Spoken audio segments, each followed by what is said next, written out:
সুপ্রভাত সবাইকে। আমার দিনলিপিতে সবাইকে অনেক অনেক স্বাগত। আজকে আমি ব্রেকফাস্টে খাচ্ছি কফি আর নিজেরই বানানো কেক। আজকে আর অন্য কিছু করলাম না, ভাবলাম কেক বানিয়েছি, একটু কেক আর কফি খেয়ে নিই। তো এইটা দিয়ে আপাতত শুরু করছি। আমি বানাবো বাঁধাকপির তরকারি, তাই বাঁধাকপিগুলোকে একটু গরম জল দিয়ে ভাপিয়ে রেখে দিয়েছি। আলুটা কেটে নিয়েছি। এটা মাছের মাথা দিয়ে করব। মাছের মাথাগুলোকে নুন হলুদ মাখিয়ে নিয়েছি। একটু পেঁয়াজ কেটে রেখেছি। টমেটোটা কাটা হয়নি, টমেটোটা এবার কাটবো। আর একটু রসুন ফোড়ন দেব, তাই জন্য রসুনটা কুচিয়ে রেখেছি। এছাড়া আদা বাটা আর কাঁচা লঙ্কা বাটা তো দেবই। তেল দিয়ে আগে মাছের মাথাগুলোকে ভেজে নিচ্ছি। এগুলো ভেজে তুলে নিই, তারপরে ফোড়ন দিয়ে পেঁয়াজ ফোড়ন দেবো, রসুন ফোড়ন দেবো। এত ফাটছে মাছের মাথাগুলো যে কাছে যেতে পারছি না। এই যে ভাজা হয়ে গেছে, এবার এগুলো তুলে নেব। রসুন ফোড়ন দিয়ে দিয়েছি, এবার পেঁয়াজটা দিয়ে দিলাম।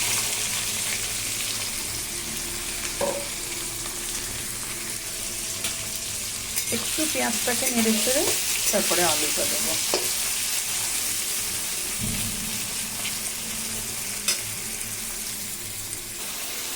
পেঁয়াজটা ভাজা হয়ে গেছে, এবার আলুগুলো দিয়ে একটু নুন হলুদ দিয়ে দিলাম। এবার গ্যাসটা এই কড়াইটাতে একটা ঢাকা দিয়ে দেবো, তাহলে আলুগুলো তাড়াতাড়ি সেদ্ধ হয়ে যাবে।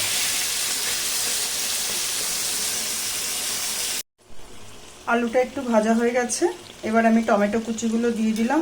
একটু আদা বাটা, একটু লঙ্কা বাটা দিয়ে দিয়েছি, আর একটু চিনি দিয়ে দিয়েছি।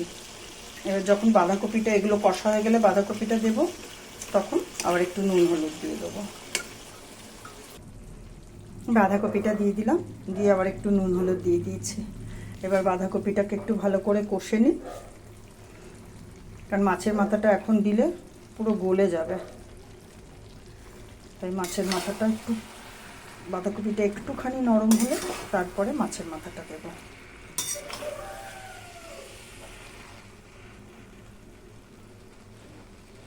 বাঁধাকপিটা অনেকটাই সেদ্ধ হয়ে গেছে, এবারে আমি মাছের মাথাগুলো দিয়ে দিলাম।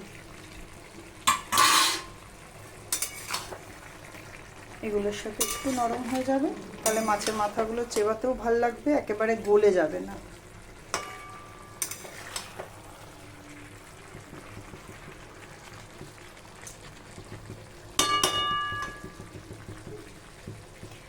এটা একটু শুকিয়ে গেলে গরম মশলা আর ঘি দিয়ে দেবো। হয়ে গেছে বাঁধাকপি, গরম মশলা আর ঘি দিয়ে দিয়েছি।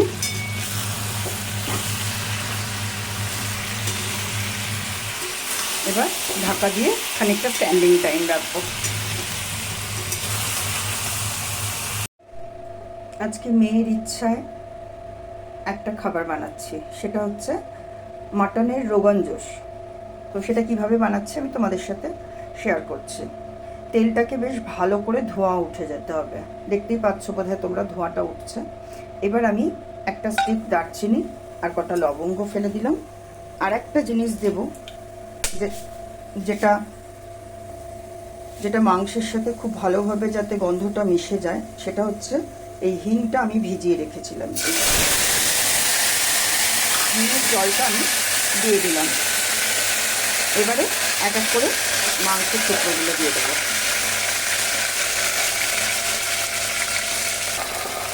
এগুলোকে হাই আছে একটু ভাজতে হবে, খুব বেশি ভাজবো না, অল্প করে একটু ভাজা করে নিচ্ছি।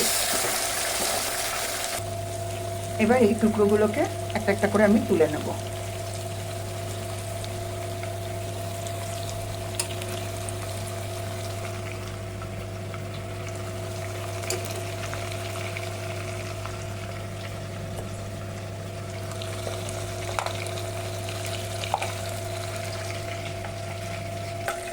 এবার এই তেলটাতে আমি একটুখানি বড় এলাচ থেতো করে ফোড়ন দিয়ে দিলাম।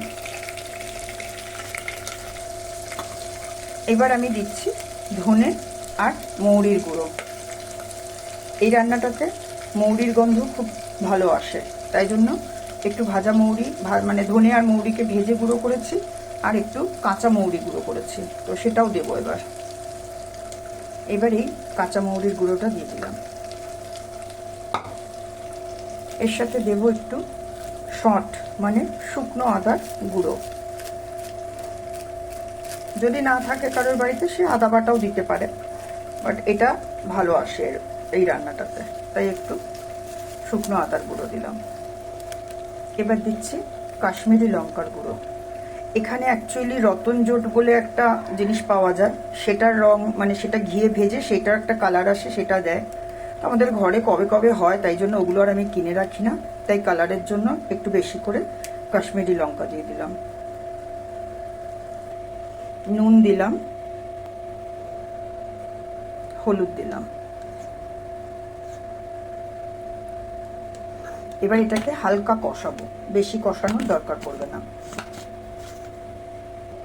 যেহেতু শুকনো সমস্ত মশলা, তাই যাতে লেগে না যায়, তাই অল্প একটু জল দিচ্ছি।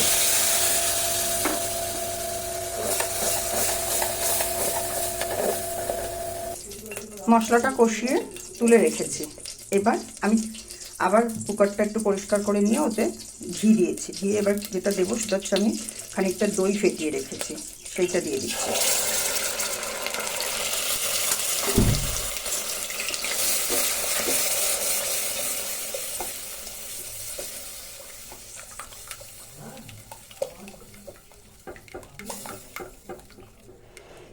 দইটা দিয়ে সাথে সাথে ভালো করে না নাড়লে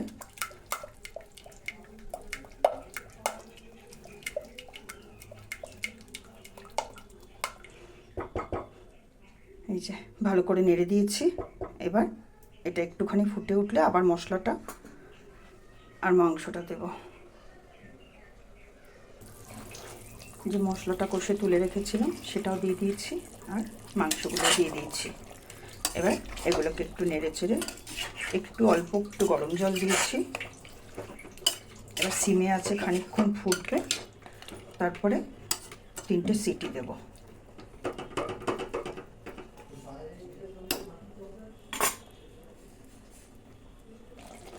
ঝালের জন্য একটুখানি ঝাল লঙ্কা গুঁড়ো দিয়ে দিলাম, কারণ এটাতে কাঁচা লঙ্কাটা যায় না।